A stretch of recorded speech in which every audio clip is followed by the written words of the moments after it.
Is there a chance that Hungary's ban on pride marches might be its final and serious battle with the European Union? How much will the European Union stand up for equality in its member states? It's a big question, and I've got Roland Papp to discuss this with me. He writes for Nepsava. This is the Hungarian newspaper. You write here in Brussels. Can you just tell us a little bit about what this pride ban means and why the Prime Minister Viktor Orban's doing it?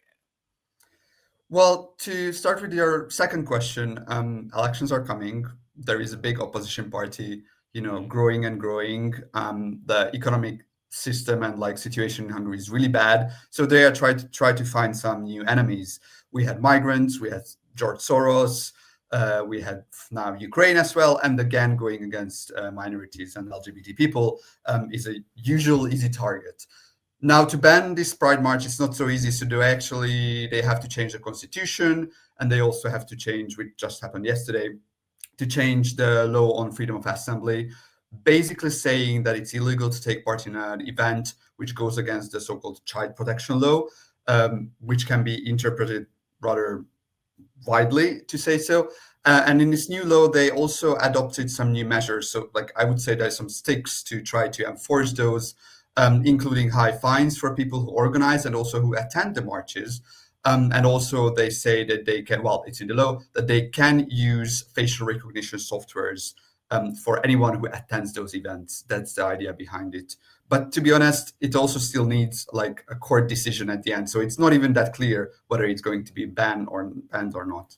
Yeah, I mean, this AI facial recognition thing is actually a place where they could come into a big battle with the European Union, because it is under any definition in contravention of the AI Act, right? We've had some comments. We saw Haja Labib, she's the EU Commissioner for Equality.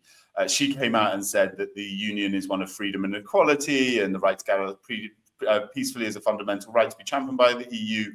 But it's hard to see if the European Commission will react strongly and take serious measures against Hungary for this law, right? I think it's very tricky because it's not the first and not the last law, I'm afraid, which is obviously going against European rules and European regulations. What usually happens is Orban knows himself perfectly well that this is against the EU law. It just, because the EU is so slow, Orban wants to gain some political, let's say wins, for himself today and tomorrow. And then it goes to the court, when? In 2 years? So what? And then maybe there will be a court ruling issued against it. That's going to be, an old news by then. And the weird question is... A contravention of the AI Act, though, might be quicker. No, slightly. If he's using facial recognition software, no. I don't know the exact details of it too much yet, but I understand that could be quite a quick clampdown. I think that would be interesting, and that would be a good way to do it. But to be honest, I think it's rather just kind of a gun on the table to use this AI and saying that they can do that. I mean, I have serious doubts because honestly, and I honestly think this is a bluff, and we have to call that out and make sure that this Pride March is taking place. It's there. People will go, and if there's 50,000 people just marching, I doubt that they would ever do that. So, the question is whether the EU Commission should do against, try to go these legal avenues or more political.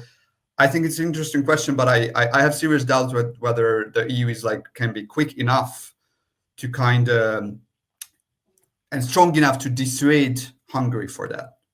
Yeah, so it's a really interesting thing. One of the things that Brussels knows about the Fidesz party, and in this context, is the Joseph Sayer, the former Fidesz MEP, a big ally of Viktor Orban's, sliding down a drain pipe in Brussels during the pandemic after a sort of gay sex party was busted.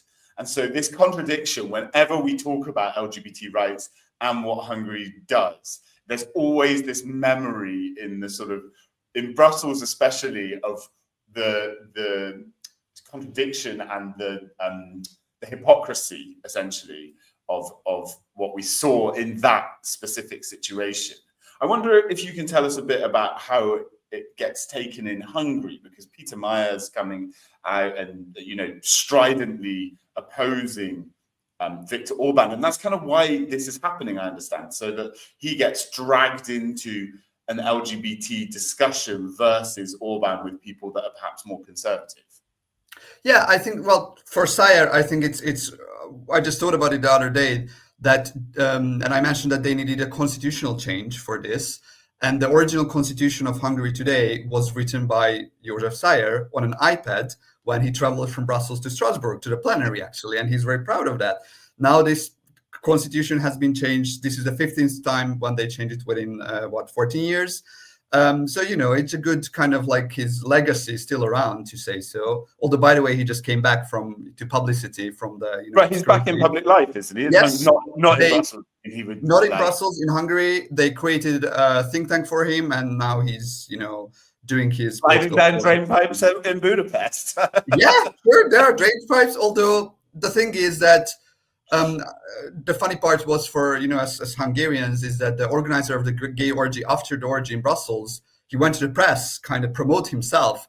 I doubt that, people if Sire wants to go to those kind of parties in Budapest, I doubt that the organizers there are that open and they can have such a freedom. Because the problem was there, eventually for Belgium, it was the COVID restrictions and not, having gay sex.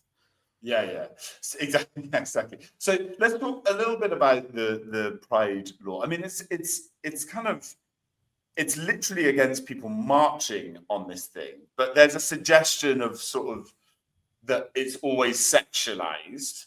And this can be a big issue with Pride. There's lots of people that are out there kind of bodies free, and in conservative countries, it maybe can lose the message of sort of equality and love and freedom. Right? This is like playing devil's advocate here a little bit.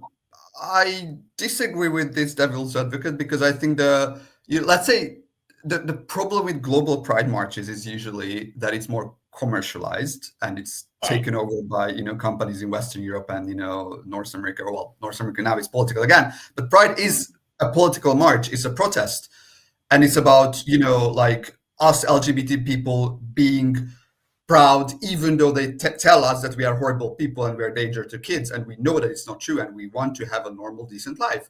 This is why Pride marches are around. And so I think in this context, I've heard these discussions, but honestly, like, their problem with LGBT people is not that they dress up in a more colorful way or whatever. No, like, if everyone would be on tuxedos on those marches, they would go against it because they believe that they can have political gains attacking these people. And I think that's why it's a kind of false narrative. And it was, for me, it's also really funny how now when I look at the Orban propaganda machine, what they say of like, oh, these are the reasons, like, you can see like how horrible Pride marches are. And they post photos of like, I don't know, like 2 women kissing, and like, what's really horrible about it? Like, please tell me. Like, I really don't see. And to be fair, like, I've been a couple of Budapest Pride marches before, and it's usually just the same people who go to any kind of anti-Orban protest, with a bit maybe more colorful clothes and better music. But that's about it. I think this time it might be different because hopefully it's going to be bigger. But again, here, what I hear and see in Hungary is that civil society and people in general understand that this is, again, not about like, the rights of LGBT people. These laws, these horrible laws, what we've been talking about, and facial recognition, today it can be against LGBT people. Tomorrow it can be against judges who've been also threatened, or teachers or doctors who've been protesting. And I think this has to be put in this context that, like, no, it's not about the actual marches. No, it's not about the actual issue there. It's against people who stand up for their own rights. What do you think is going to happen? I mean, it's scheduled for June, right? The Pride March. Yes. What do you understand? What's the discussion within the community of Pride organizers in Hungary? And what potentially could other actors outside of, I mean, this is exactly what Orban doesn't want, is like external actors coming into Hungary. But like, what could other people do to support a Pride march, or what would be the right way forward? Yeah, so I think the organizers were very clear that it will take place, it will happen no matter what. Also, it's not that clear that it's going to be banned. The mayor of Budapest, Gergely Karácsony, who's a Green opposition politician, he said like he's going to be there, he will support it. And I think this is a perfect opportunity. As I mentioned, I think it's a bluff. If, tens of thousands of people show up, they cannot stop it. They cannot, I'm sorry to say, but the Hungarian, police will not have the resources to try to find people and, like track down all the people. I think I really encourage everyone really to join Budapest Pride, 28th of June. I don't know. Have you been to Budapest? I have. I went there last summer, actually. It's a beautiful city. So, you should come back. Everyone should come back.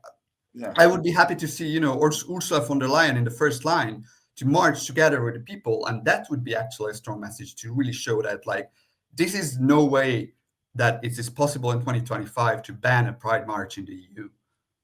What a call out. Let's see if Ursula von der Leyen takes the front line of the Pride march. Roland, this was really interesting. Thank you so much for joining. Thank you very much. This is very true to form for the Hungarian Prime Minister Viktor Orban.